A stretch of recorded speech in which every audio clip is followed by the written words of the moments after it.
Magandang umaga, ngayon pa ay araw ng Huwebes, August 1, 2024 at update po muli tayo sa lagay ng panahon.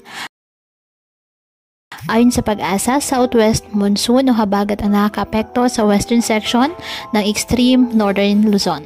Samantala, wala pong bagyo o low pressure area na minomonitor sa loob at labas ng Philippine Area of Responsibility na maaaring makaapekto sa ating bansa.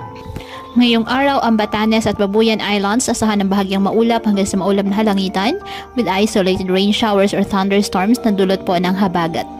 Ang nalalabing bahagi ng ating bansa apektado ng mga localized thunderstorms. Kaya patuloy po natin na pinag-iingat ang ating mga kababayan sa banta po ng mga pagbaha at pagguho ng lupa, lalo na po kapag may malalakas na ulan, at ugaliin na magdala palagi ng payong o kahit anumang panangga sa ulan sa tuwing lalabas po ng ating mga tahanan.